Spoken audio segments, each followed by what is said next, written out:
Hello, I'm PX and welcome back to a rather tragic episode of the Minecraft Xbox Update Adventures Let's Play. This is the Let's Play where I'm playing through the various updates that have come out for Minecraft on the Xbox, building stuff, killing stuff, and of course, destroying stuff. And in today's episode, I'm actually quite bummed out, if I'm being entirely honest. So at the end of last Thursday's pretend livestream style thing, what actually happened is I left my Xbox to go AFK. I did it by accident. I thought I'd exited the world, but I hadn't. So I went and watched like a movie. I ate some dinner. And then I came back 3 hours later, and it turned out I had died. And this was a big disaster because my Mending Elytra, which took all of those hours, it was gone. Every other thing on me, even the Tome of Undying, that activated, then I'd also died separately. I lost literally everything. It was a huge disaster, and I asked on Twitter, so what should I do? Should I go to an earlier backup of the world, because it backed up just before, like a couple of days ago, or should we just accept the losses? And everyone seems to think, what's the point in letting, a random, AFK death from a mob that we all agree isn't really true democracy anyway,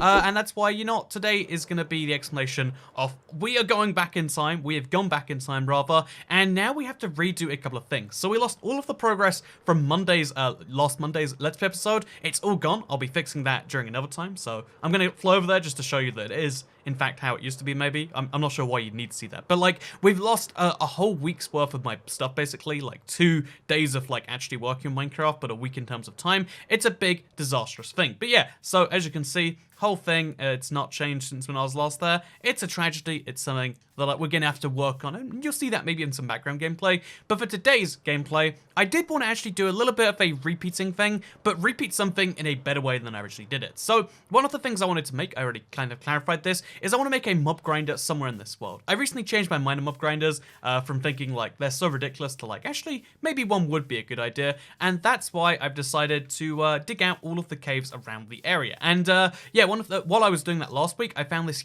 huge, never-ending cave that was you'd figure okay, so if I dug down there, where'd it take me to? It took me all the way over there, well past the range I needed it to, and I figured, that'll be a fun place for us to do today's episode. So it's going to be a cave-based episode. It's going to be fun, and I wanted to talk about my trip to Canada, because for the past week, I've been in Canada, so the last few days of what, this is a week and a half old backup, and I lost the half a week before I went to Canada, and then I left, and I decided to do the tweet afterwards, after the video went live. That's a lot of words and stuff, and if you lost me on that one, then that's kind of fine. So instead, we'll just kind of say, okay, let's do this. Let's accept the loss. Let's make ourselves a bunch of torches, and let's go spelunking, which is actually the term for going into caves and whatnot. So yeah, we're gonna go spelunking in Minecraft. We're gonna talk about a lot of stuff because I was in Canada this past week and I have never felt so much cold.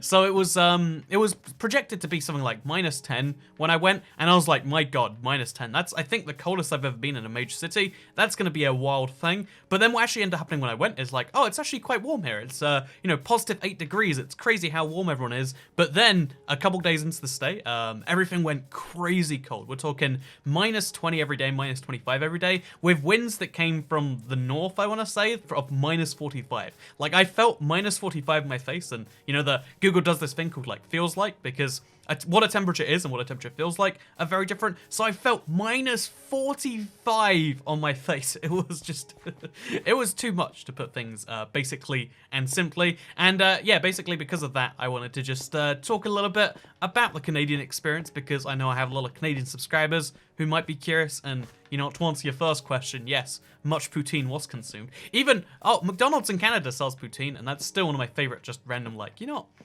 what even is that fact? I don't know what to do with it, but it's kind of cool. Poutine is one of my favorite, just random, it's such a simple thing. Just throw, if you don't know, it's Canadian or Quebecian, I think, but it's Quebecois, I think is the technical term. But it's a Canadian thing where you just so we take some fries, then we cover them in gravy, then we cover them in curds, which, as far as I can tell, is just cheese. I've never looked into what it is because I know it's famous from the Miss Muffet story, but oh yeah, so it's cheese basically, and cheese, gravy, and fries are 3 things I can get on board with. So yeah, basically had much of that and was very cold. So that's really the whole Canada experience. But no, I had a really interesting time in general, because I took the most bizarre set of flights in and out. It was a strange thing. It was a whole thing. And it was something I actually, again, I enjoyed. I got to fly Air Canada for the first time. I'm trying to slowly try out all the major carriers, on the North Atlantic routes, let's call it.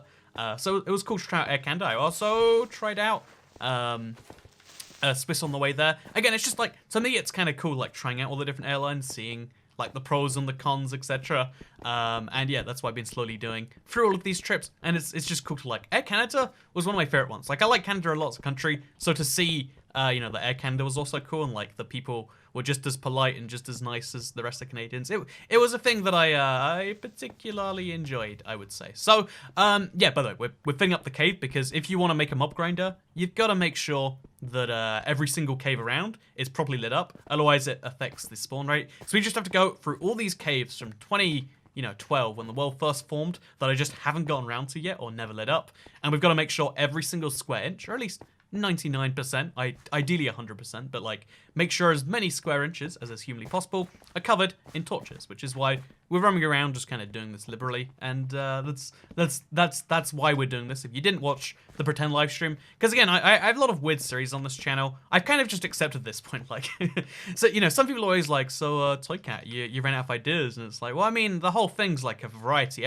The reason every video is so different from the last one is not because I have decided like, oh yeah, why don't you just make Communism V2 Toycat? It's like, well, I mean, that's a very easy idea. That's not like a unique idea or anything. The reason the channel is filled with unique different things is because it's like, well, that's what's fun, and that's what I hope people do enjoy. So yeah, I know because there's a lot of weird series on the channel, like, you know, like what there's some history memeing stuff going on. I've got a really fun video of that coming out soon. But like, because of that, a lot of people get very confused and they're like, so what are these just regular style Let's Plays? And it's like, oh yeah. So I like to still, even though you know, like the Minecraft Let's Plays days where like that was the primary form of content, they're long gone on YouTube. It's still something I enjoy because it's a good opportunity to talk about some thoughts, like the fact that like, so let me explain what minus 45 feels like, right? Because we're talking Celsius, by the way. I think it's pretty much the same in Fahrenheit. I'm gonna quickly Google search, but I think minus 45 Celsius is genuine. Wait, minus 45 C into F. It is minus 49 Fahrenheit. I think it's minus 40 where they somehow magically equalize. Wait, am I right on that? Yeah, minus 40 Celsius is minus 40 Fahrenheit. So when you get cold enough, you kind of just, the scales merge across anyway. So minus 40 something degrees, you know, lower than minus 40, 60 degrees below what you would like if you're in Celsius, and like 100 below what you would like if you're in Fahrenheit, right? Like at the inside of a house. So many, many, many degrees below comfortable. And I wanted to, like, I recorded my first, like, reaction going into it both times, and the immediate impression is just like, this is like being in a freezer. And then I realized, like, you know, actually, that's a pretty backwards, like, ridiculous view of the world. Like, that's almost, you know, I don't know, it's like if you went to a farm, you're like, wow, this animal right here looks like the, you know, the chicken nuggets I eat at McDonald's. And you're like, well, that's because it's a chicken. You're like, no way. And in the same way, it's like, you're not, really, freezers are just simulating this cold all the time. But then I realized, like, okay, so one, no freezer can get to minus 45, or at least no household freezer. Most household freezers mine's like minus 21, I want to say. So that's kind of crazy that, like, okay, so, you know, the outside world just regularly produces things like, you know, this is colder than a freezer. And two was the fact that, like, isn't it wild that the effects, like, you know, like this insane kills people environment. Like you die if you stay outside in those temperatures for even like 10 minutes. I started feeling frostbite, but you know, like all over my exposed skin. But is it in like that? It took minutes to recover. Let me just add that too, by the way. But yeah, so it was this, oh, by the way, new microphone, also gotta clarify it. I know we ADD all over the place with these things, but like, should also mention, like, new microphone, what do you think? I guess you've already commented that, if you were gonna comment, but, you know, tell me what you think anyway.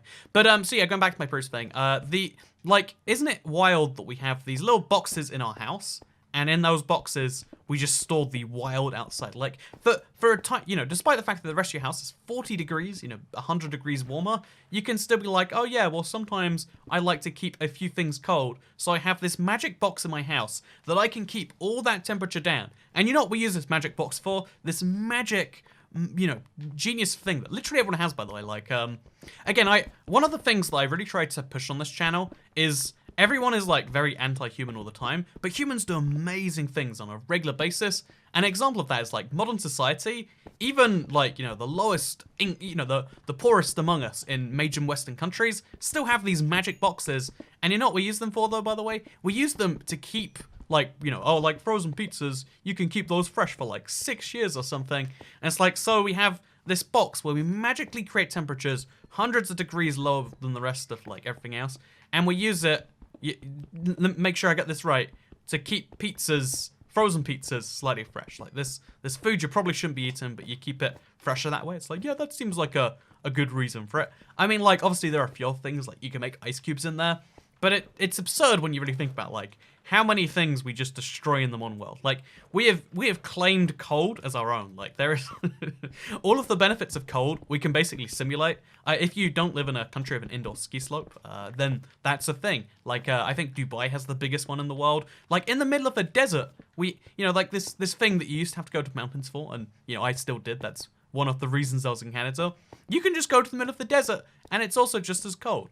Same in reverse, right? Like, isn't it crazy when it's minus 40 outside and people die? You know, like a lot of people have sadly succumbed to the cold in this past week, right? In the northern US and especially northern Canada. But like, you know, that's a thing but despite that, it can be warm and toasty on the inside. Like, I was too warm going to bed a few nights. That is, you know, I don't know, like, it's it's a reminder that the modern world is insane in so many ways, and in a cool way too. But yeah, so I was also thinking, like, one of the things, because when I post on Twitter, a few people who live in, like, extreme regions are like, you think minus 40 is cold? Wait till you try minus 60. Or like when I was in minus 20, they're like, wait till you try minus 40. Someone's always got this thing where they're like, you know, wait till you experience this. And it's also the same with hot. Like, in the UK, when it gets hot, like, when it gets, like, past 30, it's like a heat wave and, like, people start to die because our houses, like, keep the heat in. We don't have air conditioning, etc., etc. So but like also it's about acclimatization, right? Like if you live in a country, or if you're used to something, that thing is not as bad. And it's kind of interesting that so many people don't fundamentally understand that one, because again, if you look at my tweets where I talk about the cold, there's always someone, like there's not even just someone, multiple people who are like, so hey, it's actually colder where I'm at, or, you know, like whatever that thing is. And it's like, well, I mean, you know, different people, different, you know, like, it'd be absurd as saying, like, well, you haven't experienced this thing and I have, anything like that, right? There are so many things that, of course, you don't understand until you do them. So many things are weird till you've done them. Like, think about kissing, for instance. So, the act of kissing, just in case somehow you're watching this video, you've never heard what kissing is, you're like, so toy cat, what is this kissing thing you're talking about? Well, it's where you grab your, you know, your eating parts, the part of your body you use primarily to consume things, and you put that on another human's eating parts, and then you try to eat each other a little bit, and that's like the most romantic thing you can do outside of the bedroom. And it's like, well, that's wait, so you really? And it's like, oh yeah, well, I mean, like, imagine acting like, oh yeah, you don't think that's entirely okay? Or like the reverse, like someone who found that mind-blowing and was accepting, like, no, there's no way anything's this big. It's, some things are weird, and you just gotta accept that, like, you gotta do some things to understand some things. Like, even, you know, even prior to, like, even when you're like, you know, like, I don't know, like teenage years, and you're like, oh yeah, I fully understand the benefits, the pros, the cons, etc. of, you know, kissing. Until you first do it, you're like, oh, well, I mean, you know, you do it, and then the real cool thing about really anything intimate when you're a teenager is like, oh, I can tell people I did that thing. Oh, we've gone underneath the museum, which tells me we've gone probably too far, if we're being realistic with ourselves. But yeah, so like, you know, like at some point you're like, oh, it'll be so cool, I could like tell people, like, oh yeah, I put my eating part on Charlotte's eating part. I assume she's an attractive girl in your school. There's probably always an attractive girl called Charlotte, right? Like, I didn't have one, but it's like a media thing that now I assume I have. Anyway, just going off topic. So yeah, Canada was crazy. The modern world is absurd. It really can't be overstressed. But the modern world is just this, oh, hello, creeper. It's just this insane thing all the time, every time. And we don't really give it enough credit, because so many people, again, gain from convincing you that not only does the world suck, but your life sucks. Like, you know how people complain that, like, oh, women's ads really just tear women down. It's like, no, that's how, you know, like, it's in a different way, but, like, adverts for men do the same. Like, hey, you're not successful as you could be, but you know what, this, that, if you just bought our product. And, yeah, I just wanted to basically point out that the world, everything is built on, like, you thinking that things suck and, like, humans suck and, like, you're not The only way to fix it is to do this. When the truth is, like, actually, humans are pretty great. We can do some amazing things, including, get this, we can make magic cold boxes in our houses. Like, that's a talent. That's a thing that, like, only, like, what they called, I want to say the term Eskimo is offensive, but the native people who live in cold lands, they used to be able to make, like, things a little bit colder. We do that, like, 10 times better in the modern world. So yeah, modern world's crazy. Really most things in the world in general crazy.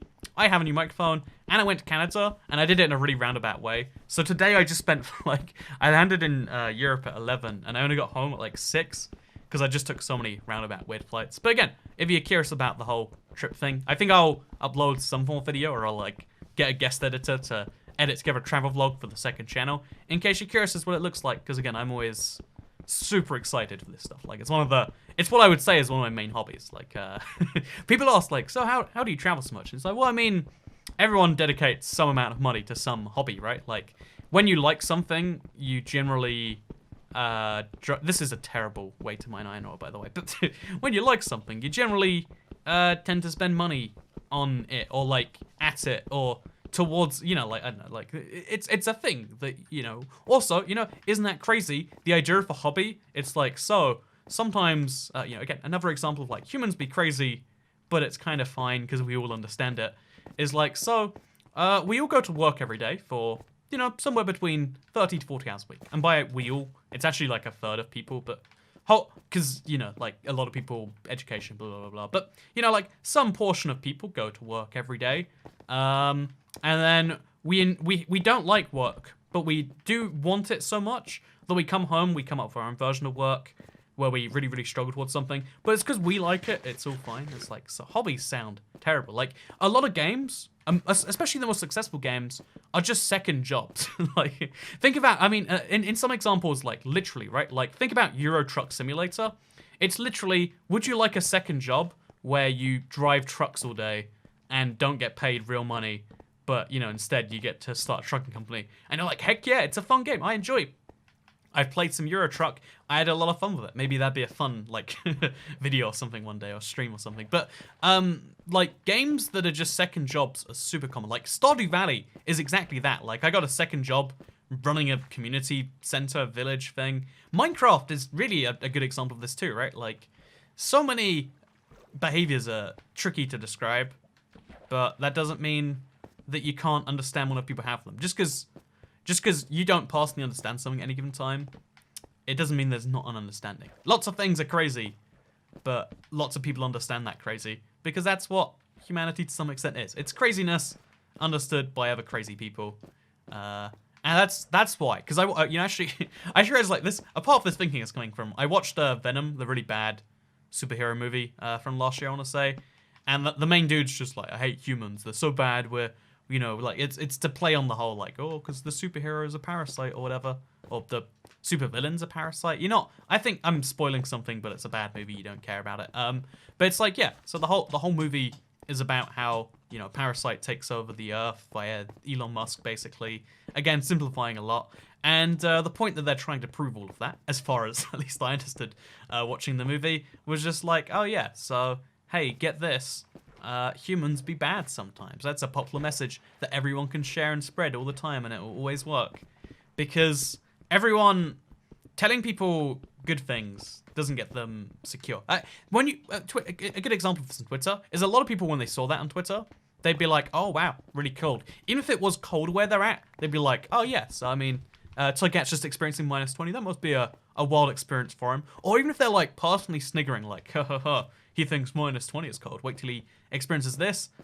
It's always the small minority of people who try to bring things down, because that's what is almost the more popular behavior, right? Like, you're not... building things up is fun, but tearing things down is way more exciting. And it's really it's like a flaw we all kind of have in that way, right? Like, how often do you leave positive comments about things you like? I mean, like I said, I read the Let's Play comments, and there's a fair number of them, but there's a lot of people who I assume have never left them. And, if you're one of those people, I'm not calling you out saying, go, leave me a comment and make me feel good about myself, because, that's... do what you want to do, man. Do you do how you want to do. Is that did any of those words make sense? I think some of them might have, but you know, you are in control of you, but also at the same time, like if you ever think that like there isn't enough like positivity in the world, then you can be positive towards the things you like. That's something I've always actually admired in people, like people who are like, even though it's easier and it's more exciting and more funny to be mean. You know, I would say like, oh gosh, how am I dying right now? How am I dying? How am I dying?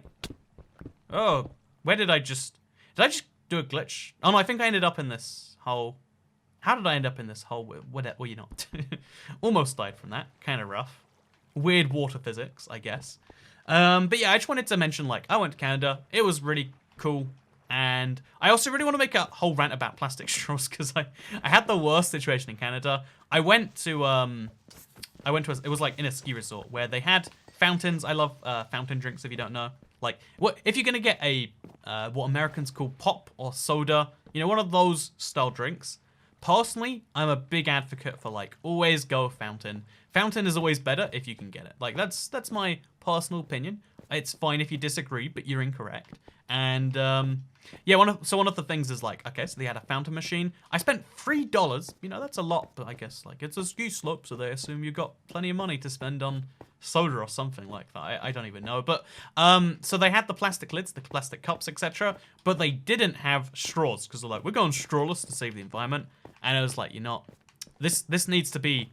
I could genuinely, because I actually have strong feelings, like not just like I like plastic straws, but I think it's like a genuinely dangerous area of like where people just assume things don't need to be solutions anymore. You just need to pretend that they're solutions. And we don't have a solution to not straws. Like maybe not drinking from one is a good solution, but just not offering your customers the choice. Imagine it's like, okay, so how am I gonna cut my CO2 emissions? I'm gonna stop driving to work. Is there a bus to work? No. Is there a train to work? No. I guess I'm giving up my work. And it's like, well, that's not a solution, is it? That's just, you've decided to do more, net harm in the long run than, there are so many smarter ways to reduce, like your car emissions or whatever, than just to not go to work, for instance. And that's exactly what this is. So yeah, it's a thing I'd love to talk about sometime. But I want to know, so as well as complimenting or insulting the mic, because it was playing up just before this video, and the last video I recorded was awful, so maybe this is the worst audio on a Let's Play ever. But I want to know, one, what do you think by mic? And two, like Serious Sunday, or should it be like a third channel Toy Cat podcast thing? Because I've said before, I have plans for that. I haven't recorded episode 0 of a podcast, but I just don't generally have time for it, so maybe, Serious Sunday on this channel here, call it the Toy Cat podcast, call it something different, get some Fortnite gameplay going in the background again. No, actually, whenever you upload Fortnite in like 2018, someone's like, "Oh, you're jumping on the bandwagon now." It's like I was on the bandwagon before it was a bandwagon, and then a little bit afterwards, and like, oh, but there's a backlash if I do use that. So yeah, I'll pick some exciting, relevant background gameplay. Maybe I'll just play Euro Truck Simulator or FIFA. I'll pick some really nice, boring background gameplay, and maybe we can do a podcast. Let me know what you think about that. Do you want to, or do you think I've beaten the plastic straw dead bush to death? Because I think it's dead horse. I think I said beating a dead bush earlier this week too. But anyway, let me know your those thoughts on that. Thank you very much for watching this video. It's a big tragedy in this world. We've lost so much, and we have to get it all back. I think maybe that'd be a fun live stream or something. But again, actually tomorrow, Tuesday, I'm excited to stream again. If I'm not super sick, because I think I might be, I'm back in the UK, so we can stream. It's gonna be great. I'm looking forward to it. So yeah, definitely hit that bell because it's the end of the video, and that means I gotta tell you about the have you heard about our Lord and Savior, the subscribe bell button? Let you know about all the videos as soon as they come out. Like this if you liked it, share if you liked it, subscribe if you're around here, and I'll see you all next time. I'm gonna make sure I don't AFK and save and quit this time. Goodbye. You can see my backup point. It's 1/22/19. That's how many days it's the 4th today. That's like, that's a week and 6 days. A week and 7 days is 2 weeks. Anyway, yeah, goodbye. I'm so bad at outros.